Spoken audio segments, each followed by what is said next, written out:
gig economy with taxi cab driver John McDonagh. This is the race to the bottom, where you're working more and more hours for less and less wages. And, you know, this new gig economy between, you know, it'll work. I'll pick up somebody, or somebody will use, say, Uber, to go to an Airbnb, who'll get on his phone and order something from Amazon to eat in his house.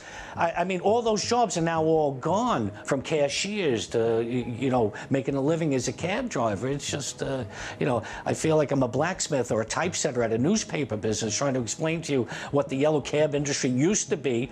We're now becoming obsolete.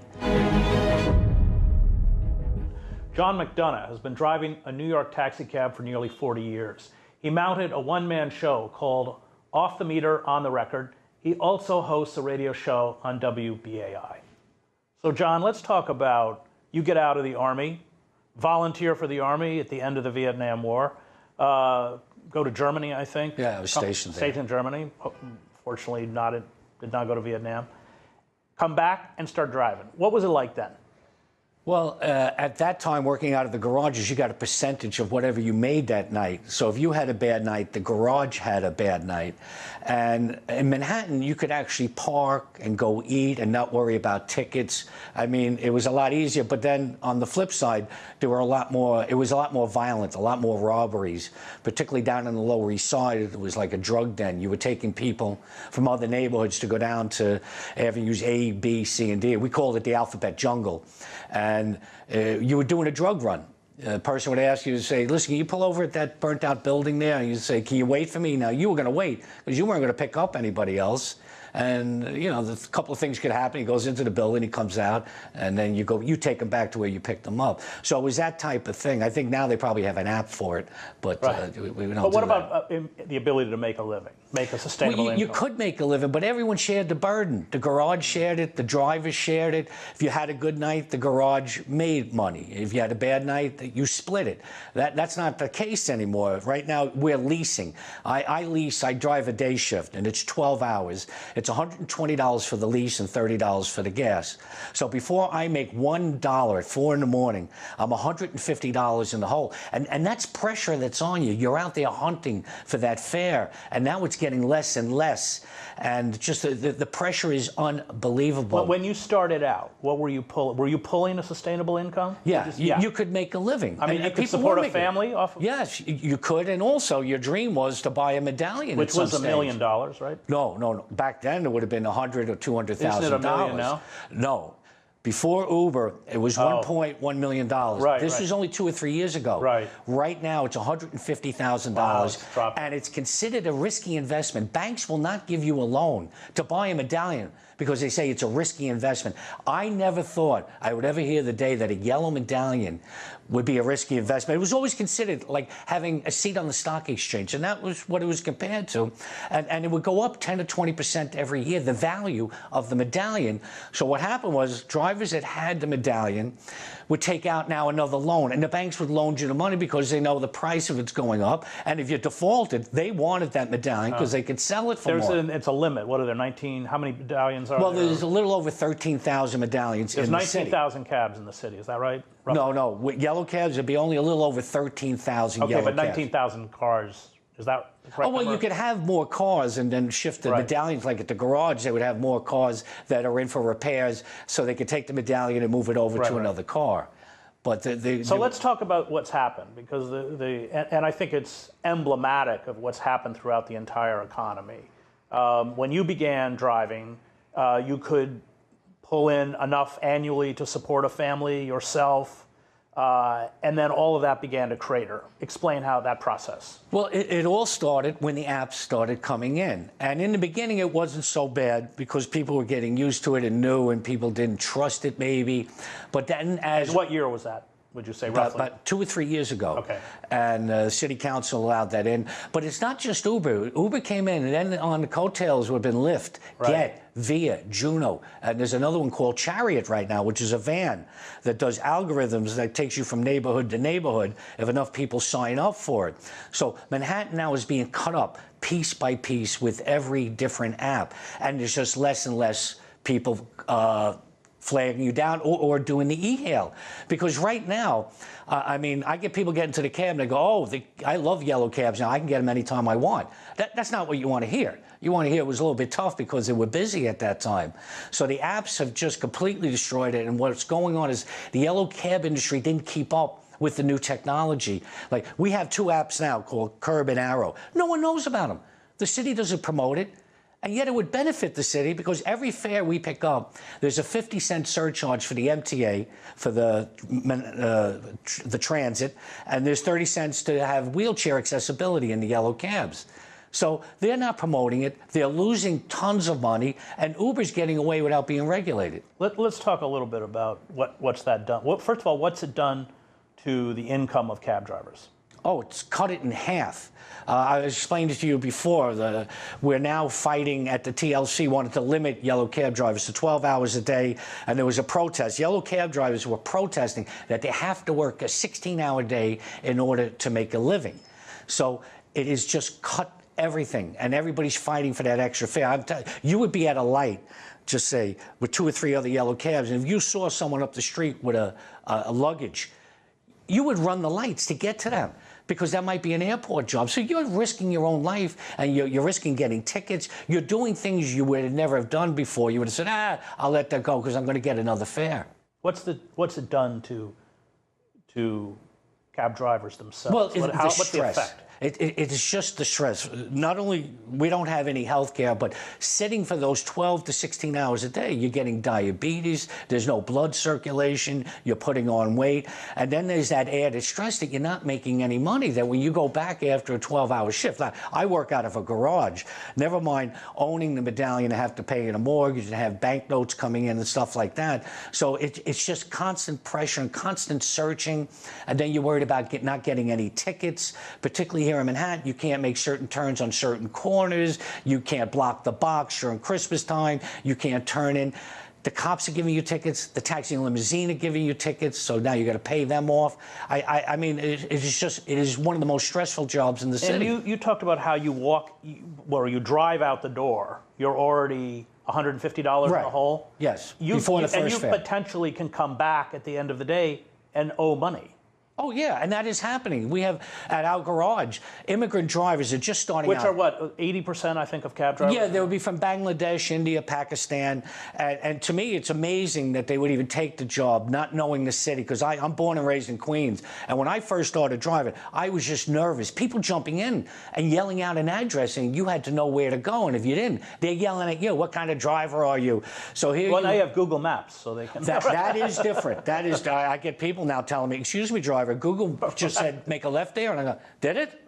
I didn't know that. So no, that is happening, but new immigrant drivers will work a 12-hour shift, come back to the garage and owe money for the lease and the gas, but they're doing it to get the experience of driving and to feel the city. But what about drivers that have been doing this for many years? What's happening?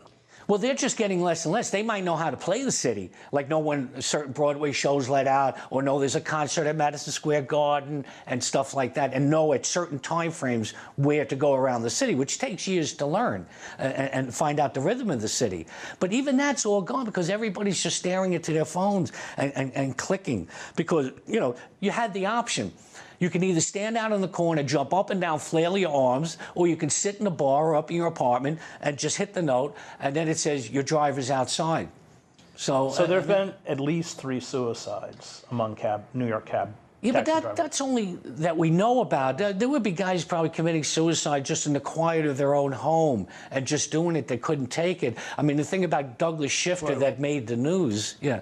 Well, yeah, go ahead. No, is that he took it right to where the problem is. Explain what he did. Douglas Shifter. He was a livery driver. He was a black car livery driver. And let me just say that he, before he killed himself, wrote that he was working 100 to 120 consecutive hours almost every week for the past 14 years, although when he began, he averaged 40 or 50 hours a week.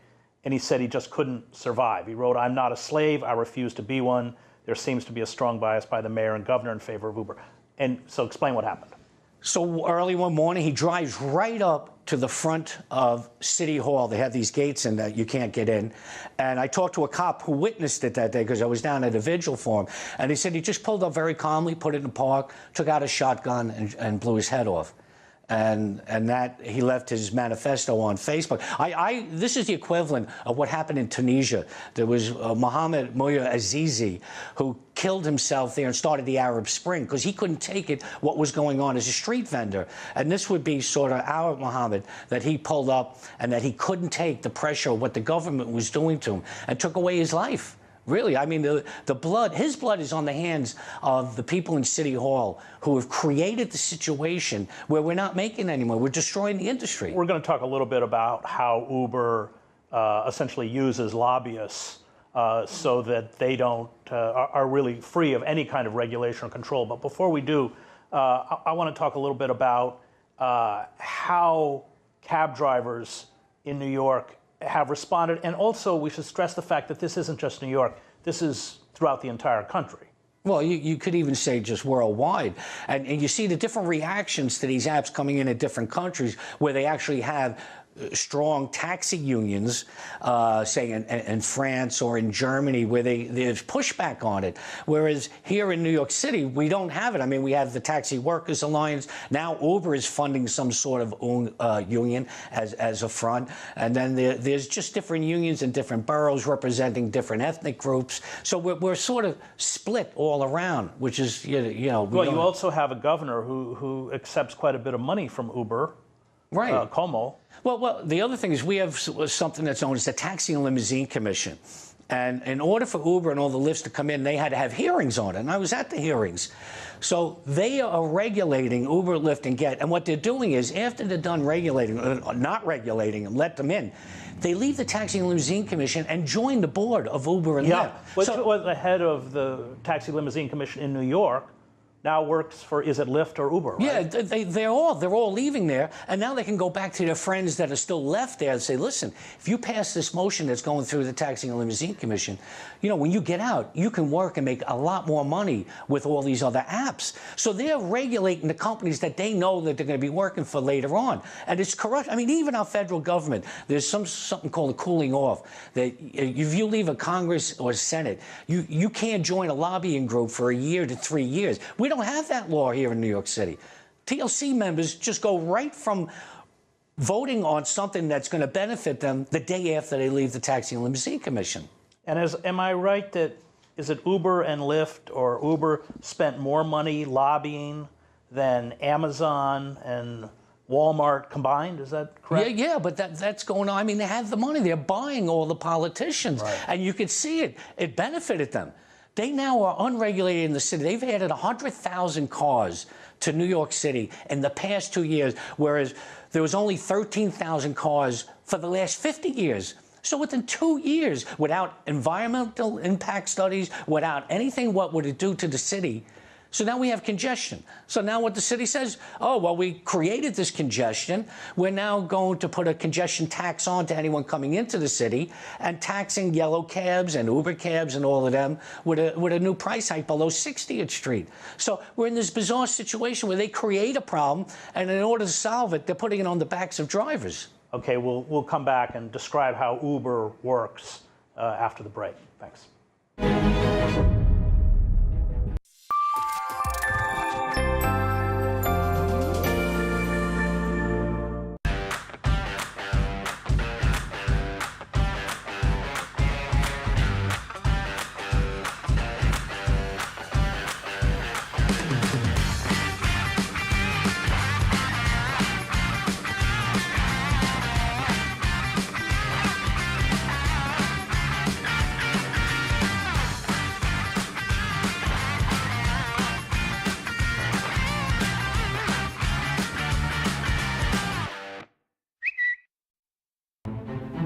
Mark Twain said it's easier to fool people than to convince them they've been fooled.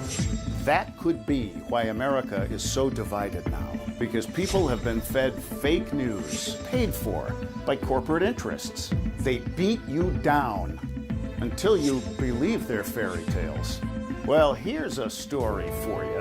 It's called The Big Picture, and it's full of facts, not fiction. Question more. On Contact with Chris Hedges. Welcome back to our discussion of the new gig economy with taxi driver John McDonagh.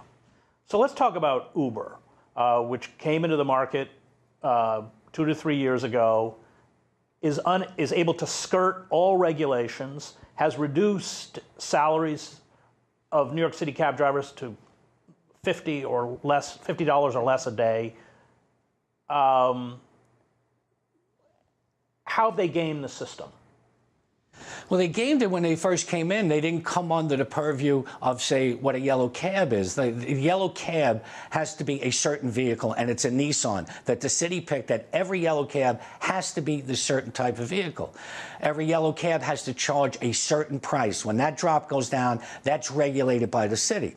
They added on all these extra taxes, like for the MTA, for the wheelchair, and a rush hour tax. Uber comes in, no regulations at all. They can pick whatever type of car they want, whatever type color of car. They can charge prices. When it's slow, they can lower the prices. When it's busy out on the street, they can do what's called they up their price surging, it's called. It could be 2 or 3 times. Whereas the yellow cab is just plowing along at the same rate at the same time. Like going to Kennedy Airport from Manhattan is $52. No matter what the traffic is like, no matter how many hours it takes you to get there. Whereas Uber will jack up their prices 2 or 3 times, and you might have to pay $100 to get out to Kennedy Airport. So while the yellow cab industry is just almost now regulated to death, the Uber is coming in with the new technology and figuring out different ways how we're going to make money and how we're going to do it. I was explaining before, I was at brunch with my daughter and some friends, and she says, well, we'll take Uber home and we can all split it. So between 4 people, it was $2 each. And we did it sitting there, and it popped up on your phone saying, do you accept that you're sharing the cab with this person? So for less than taking a bus or a subway, those 4 people can get in and go to the next bar. We can't compete with that. It's finished with the yellow cab. What it's done is drive, because the Federal Trade Commission fined Uber $25 million for false advertising over bonuses. So they were using bonuses to lure drivers in. Right. But once those bonuses were paid, these drivers were reduced to the same poverty level wages that taxi cab drivers are now earning. Yeah, but when you split it all like that, where's the money? The drivers are not making any money. There's also a thing that's going on with Uber is they're now getting into the leasing car business. They have car dealerships that'll sell you the thing. They're advertising, listen, you can have bad credit, come down to Uber, we'll get you the money or the loan to buy this car. And what they do is then they take the money directly out of what you're making that day to help pay for the loan. So they can't lose. And if you go under, they sell the car back to the dealership, and then they redo it again for the next immigrant driver that comes in. So there's a whole scam going on, particularly with the way they're dealing with drivers. And a lot of immigrants are desperate. They're coming into the city. They might have bad credit. So they're guaranteeing you, don't worry about your credit. We'll get you the loan, and we'll get you the car. That sounds great. So here you now with a brand new car, and you're out driving around, but you're noticing all your fares, it's all going to pay the loan. And you're working more and more hours for less and less money. And whatever that money is, that's going to pay off the loan for the car that Uber helped get you. We should also be clear that Uber and Lyft have used their lobbyists to exempt themselves from existing labor laws. But that's the price of doing business. You just talked about that fine. That probably means nothing to them to pay the fine. They'll just keep going in. I mean, you read about how Uber and Lyft come into a city. They just come in, they break all the rules, and then by the time the city can catch up to find out what's going on, because this is all new technology, even to the people in the city, and they say, whoa, what's going on here? You overwhelmed the whole system, and then they start fining them. But that's the price of doing business. They make so much money. What does this say, backing off globally, about the new gig economy? You're kind of the case study for it in many ways. Yeah, I mean, as a yellow cab driver, you don't really see the world vision of it because you're just dealing so directly with what's going on with you. But, you know, there's that famous term. This is the race to the bottom, where you're working more and more hours for less and less wages. And, you know, this new gig economy between, you know, it'll work I'll pick up somebody, or somebody will use, say, Uber, to go to an Airbnb, who'll get on his phone and order something from Amazon to eat in his house. I mean, all those jobs are now all gone, from cashiers to, you know, making a living as a cab driver. It's just, you know, I feel like I'm a blacksmith or a typesetter at a newspaper business trying to explain to you what the yellow cab industry used to be. We're now becoming obsolete. And people are making a ton of money. I come out of the newspaper industry. Well, so they're typesetters. People might not even know what that is. You're right, I mean, that's non-existent. And that's what I feel like what's going on with the yellow cab industry. What is this doing not only to taxi drivers who are able to make not an opulent, but a comfortable living? What is this going to do to the economy as a whole if it's unchecked? Well, it'll drive, say, immigrants coming in, which this used to be a great job to be a driver here in New York City. They're going to drive them into other fields. I read an article recently. They're becoming traffic agents here throughout the city. What's that? I don't know what that is. They stand on the corners at lights, or at, say, the Midtown Tunnel or the Harlem Tunnel, and make sure you don't block the box and things like that, and then they give out tickets. So they're going into that industry instead of driving anywhere, because they're going to make it so low. People are just not going to go into it. You're going to have to go into another industry as just they just overwhelm. It's like a tsunami. An Uber tsunami has come through the city, and it's just wiping out people left, right, and center, or the occupation anyway. Well, this gig economy is throughout the entire economy, and it's taking jobs like, let's say, taxi driver jobs. Reducing them to virtually slave substandard wages. But as you pointed out, that's in a series of industries. Oh, yeah. Meanwhile, I think what's Uber valued at? $40 billion? The CEOs of these companies, people like Bezos, he's worth over $3 billion. I can't remember his valuation, but it's billions of dollars. Yeah, we won't be doing a fundraiser for him, so you know. But even that, Uber, there's people come from the Obama administration, you know, go on to these boards, and they tell you, this is how the system works. This is how we'll get this through Congress. This is how we'll get it through the Taxing and Limousine Commission. So the people that actually know the system are now working for them and creating. There's never a study to say, whoa, let's slow down here. What will be the effect if we allow this to happen? Let's just take a couple of months off. And then if you can see, all right, this will be the effect, but how can we lessen the effect? No one's ever talked about that. Let's lessen the effect. Listen, we're not going to stop the new technology. It's coming, but we can make it a lot easier. What should be done? What are cab drivers doing? And if this is unchecked, what are the consequences? Well, the consequences are Douglas Shifter pulling up at the City Hall and killing himself. That's the most extreme of the consequences. But it's just lowering the wage, where you're going to work longer and longer hours, and then you're going to get... Well, you're already asking to work 16 hours. How many more hours can you work? Well, guys are sleeping in the cab. Like, they'll go out to, say, Kennedy early in the morning, 2 or 3 in the morning, pull into the lot that's out there and go to sleep and catch the first flights that are coming in from California a couple of hours later. So that's, you'll have guys that won't go home for a couple of days. They'll just stay out on the street and just roam the street trying to make money. Which is dangerous. Oh, it's dangerous for the passenger. You're going to see the amount of accidents will be going up because the drivers are drowsy, and just the amount of cars that are coming in and the accidents that are happening. I mean, I don't know what the answer is, but the one answer is we have to limit the amount of cabs, particularly here in New York City. If we did it for the yellow cab industry for 50 years, why can't we do it with Uber? Say, listen, we're limiting you right now. You cannot keep adding. I think what they're saying now, they're adding 100 cars a week to the streets of New York. Uber is? Yeah. This is insane. There's enough now. Like, when you have an Uber app and you click the button, the biggest complaint people are getting now is the car's there too quick. They're there within 2 or 3 minutes. I can't even get dressed. Like, you used to call a car service. He'll be there in 20 minutes. So you didn't have to worry. With Uber, Lyft, and Get, you hit it. There's so many cars. And this is throughout all the boroughs, not just Manhattan. Those guys are there within 2 or 3 minutes because they're roaming empty throughout the whole city here, just waiting for that hit. And they're in the neighborhood, and they're right by you. You've compared the plight of taxi drivers in New York to the horses in Central Park? Yeah, well, this is a perfect example. Horses in Central Park are regulated, right? I think there's 150 of them. They make a great living there, the guys in the horse and buggy. Say Uber comes in. They say, listen, we want to bring in Uber horses, and we're going to add 100,000, and then de Blasio going to say, well, let's see how the market will handle this. We know what's going to happen. No one will make money. They're all around Central Park, and no one can go anywhere because now there's 100,000 horses in Central Park. It would be considered madness to do that, and they wouldn't do it.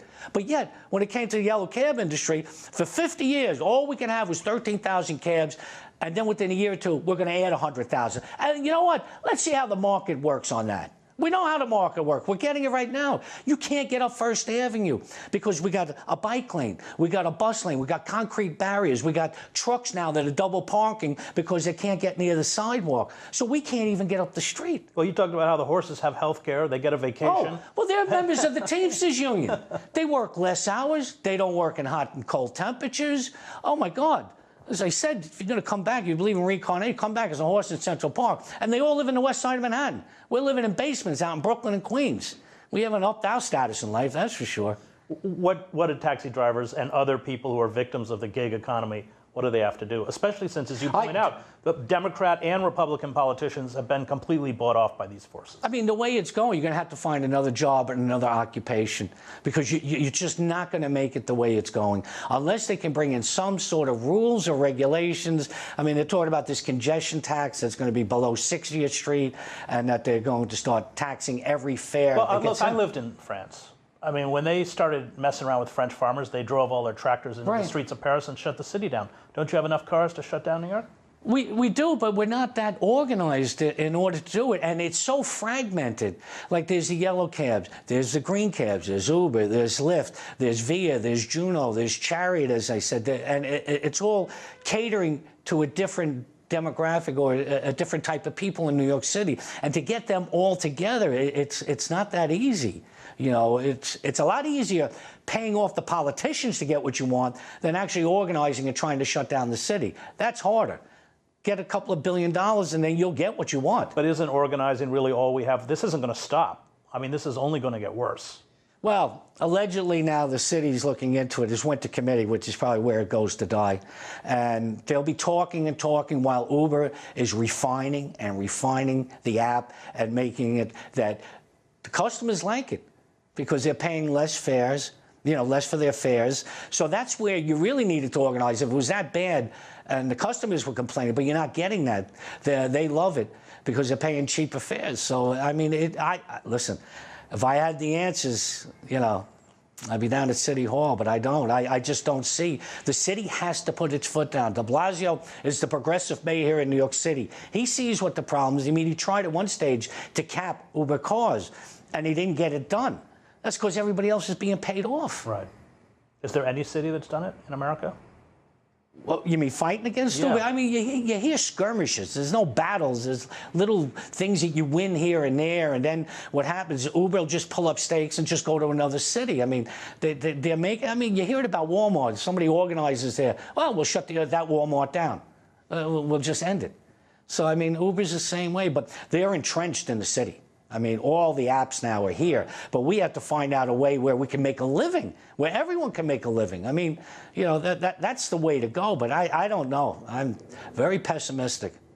Okay, thanks, John. That was John McDonagh, a New York City taxi cab driver for nearly 40 years. Thanks, John. Thanks, Chris.